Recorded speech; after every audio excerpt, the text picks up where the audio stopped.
सुप्रभात बच्चों।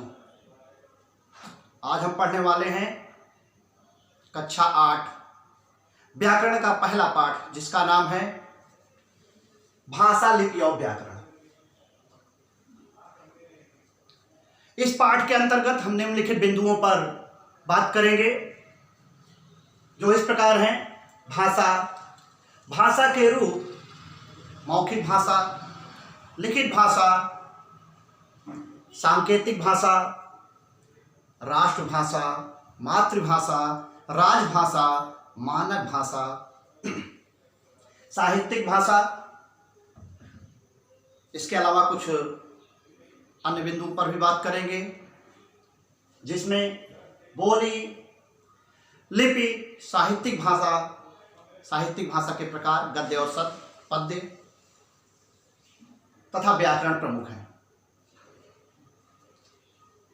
बच्चों, क्या आपने कभी ये सोचा कि हमारे जीवन में भाषा का क्या महत्व है? अगर भाषा नहीं होता तो क्या होता? भाषा की जरूरत क्यों पड़ी? बच्चों, अगर भाषा नहीं होता तो हम अपनी बातों को, हमारे मन में क्या विचार हैं, उसको दूसरों तक न पहुंचा पाते, तथा सामने वाले के मन में क्या विचार आ रहे हैं उसे खुद न समझ पाते। इसलिए भाषा का हमारे जीवन में विशेष महत्व है। इतिहास में आप लोगों ने पढ़ा होगा, आदि मानव को भाषा का ज्ञान नहीं था, इसलिए एक दूसरे से संपर्क स्थापित करने में उन्हें बहुत परेशानियों का सामना करना पड़ता था। वे पत्थर मारकर, तीर मारकर या कपड़े दिखा करके अपनी बात दूसरों तक पहुंचाने का प्रयास किया करते थे, जिसमें वे अक्सर असफल हो जाया करते थे, सफल नहीं होते थे।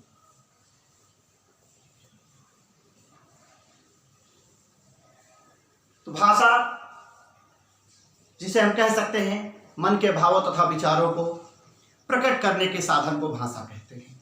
अर्थात आपके मन में क्या विचार हैं उसे सामने वाले तक पहुंचाना, दूसरों तक पहुंचाना, तथा दूसरों के मन में क्या विचार हैं उसे खुद समझना ही भाषा है। सबसे पहले मौखिक भाषा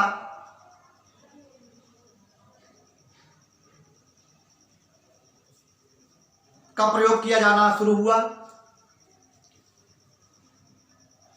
व्यक्ति अपने मन के भाव तथा विचारों को दूसरों तक बोलकर तथा दूसरों के मन के भाव तथा विचारों को खुद सुनकर एक दूसरे से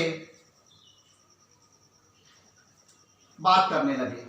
लेकिन जब व्यक्ति कुछ दूर होता तो अपने मन के भाव तथा विचारों को उनको तक पहुंचाने में बहुत परेशानी का सामना करना पड़ता था। पास होता था तो बोलकर उसके पास तक अपनी आवाज पहुंचा दिया करते थे, लेकिन दूर होने पर वो अपनी बात को, अपने विचार को दूसरों तक नहीं पहुंचा पाते थे। जिसके बाद लिखित भाषा का प्रचलन हुआ। इसी मौखिक भाषा को लिखित भाषा में व्यक्त करने के लिए कुछ चिन्हों का भी प्रयोग किया गया, जिसे हम लिपि कहते हैं, अभी बाद में पढ़ेंगे। लिखित भाषा मन के भाव तथा विचारों को लिखकर तथा पढ़कर व्यक्त करने के साधन को लिखित भाषा कहते हैं। अर्थात आपके मन में क्या विचार है उसे लिखकर दूसरों तक पहुंचाना, तथा दूसरों के मन में क्या विचार हैं उसे पढ़कर खुद समझना ही लिखित भाषा है। आपने देखा होगा, आपके मन में कोई विचार है, कोई यहां से दूर कलकत्ता में बैठा है, बॉम्बे में बैठा है, आप पत्र के माध्यम से अपने विचार उसके पास तक पहुंचा देते हैं, जो कि एक लिखित भाषा का उदाहरण है। आगे बढ़ते हैं। भाषा के कुछ अन्य रूप, जिसमें सांकेतिक भाषा, अपने मन के भावों तथा विचारों को संकेत के माध्यम से दूसरों तक पहुंचाना तथा संकेत के माध्यम से खुद समझना ही सांकेतिक भाषा है। बच्चों, आपने देखा होगा, ट्रैफिक लाइट, जैसे ही लाल रंग की लाइट जलती है, गाड़ियों का जाना बंद हो जाता है, सभी ठहर जाते हैं।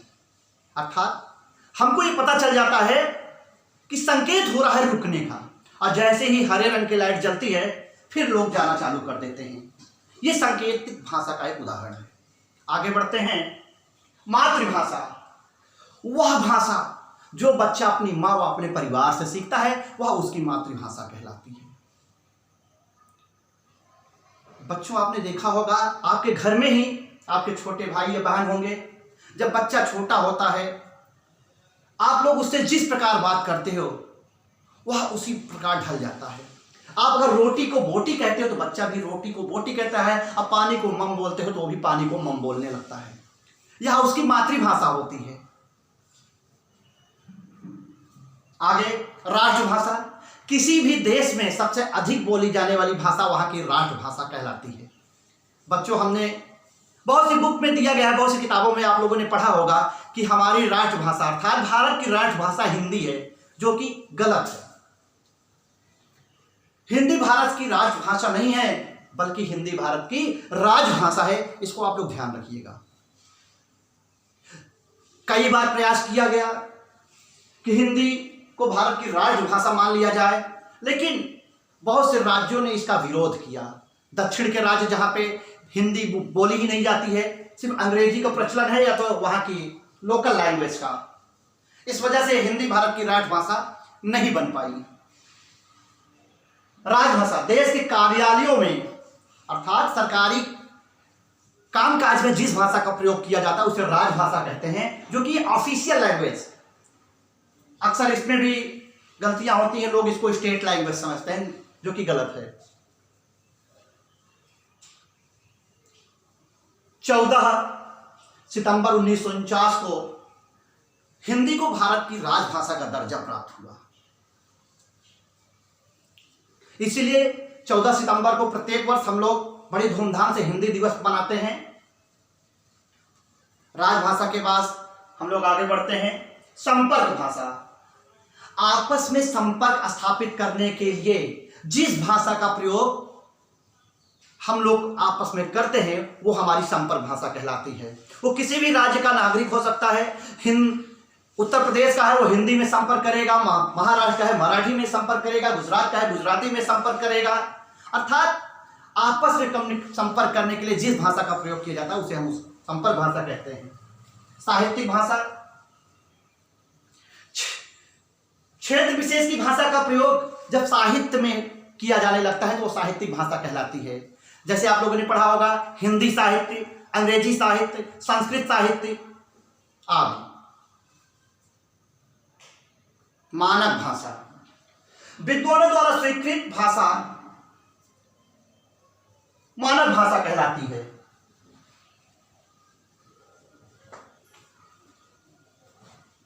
बच्चों, आपने देखा होगा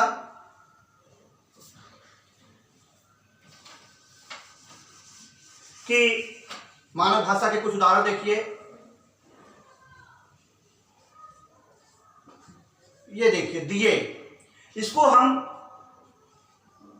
ऐसे भी लिख सकते हैं, जो कि मानव भाषा का एक उदाहरण है। आगे बढ़ते हैं। बोली, भाषा के क्षेत्रीय रूप को बोली कहते हैं, अर्थात जिसका क्षेत्र सीमित होता है, बड़े स्तर पर नहीं बोली जाती है, ये कुछ क्षेत्र विशेष में बोली जाती है। जैसे आपने देखा होगा राजस्थानी भाषा है,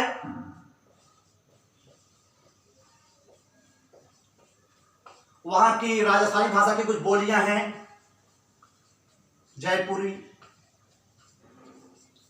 मेवाड़ी, बीकानेरी,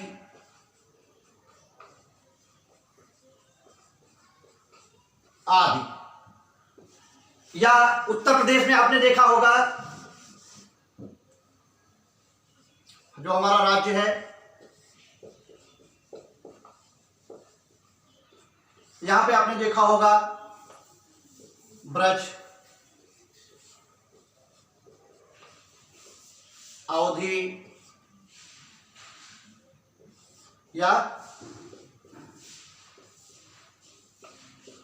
भोजपुरी, ये बोलियां हैं जो कि किसी न किसी भाषा का क्षेत्रीय रूप है।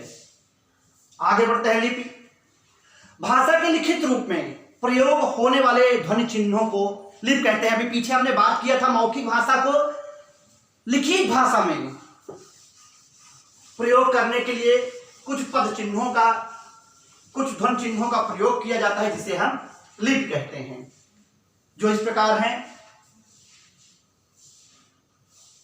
हिंदी में बेटा आप लोगों ने देखा होगा हम लोग लिखते हैं का, खा।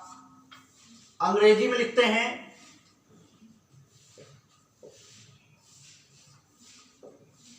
इसी को का, खा। इसका उच्चारण तो समान है का, खा, लेकिन लिखने का प्रयोग देखिए। यहां पे का को हमने इस प्रकार लिखा हिंदी में, अंग्रेजी में का को इस प्रकार लिखा, ऐसे ही उर्दू में दूसरे प्रकार से लिखा जाएगा। अर्थात सभी भाषाओं को उच्चारण करने की विधि तो समान होती है, लेकिन लिखने का अर्थात ध्वनि चिन्हों का जो प्रयोग अलग अलग किया जाता है उसे ही हम लिपि कहते हैं।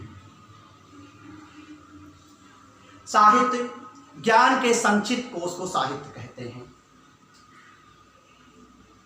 ये दो प्रकार के होते हैं, गद्य साहित्य और पद्य साहित्य। जिन विचारों को साधारण रूप में हम व्यक्त करते हैं अर्थात साधारण रूप में लिखते हैं उसे गद्य साहित्य कहते हैं। इसके अंतर्गत कहानी, उपन्यास, जीवनी, नाटक आदि आते हैं। पद्य साहित्य जिन विचारों को काव्य शैली में व्यक्त किया जाता है, काव्य शैली में प्रस्तुत किया जाता है, उसे पद्य साहित्य कहते हैं। इसके अंतर्गत कविता, गीत, पद, दोहा, छंद, चौपाई, रोला, सोठा आदि आते हैं। हमारा अगला टॉपिक है व्याकरण। भाषा के शुद्ध रूप का ज्ञान कराने वाले शास्त्र को व्याकरण कहते हैं। अर्थात वह शास्त्र जिसके द्वारा हम शुद्ध रूप से भाषा को पढ़ना व लिखना सीखते हैं उसे व्याकरण कहते हैं। अगर व्याकरण नहीं होता तो हम शुद्ध रूप से भाषा को पढ़वा लिख नहीं पाते। अगर हमको लिखना होता राम फल खाता है तो शायद इसको हम ऐसे लिखते, राम है खाता फल, जो कि अशुद्ध है। व्याकरण ही हमें शुद्ध रूप से भाषा को लिखने तथा बोलने का ज्ञान प्रदान करता है। इसके कुछ अंग हैं, वर्ण विच्छेद, शब्द विच्छेद, पद विच्छेद, वाक्य विच्छेद। आगे हम अगले पाठ में वर्ण विच्छेद, पद विच्छेद, वाक्य विच्छेद तथा शब्द विच्छेद के विषय में विस्तार में जानकारी प्राप्त करेंगे। आज के लिए बस इतना ही। धन्यवाद।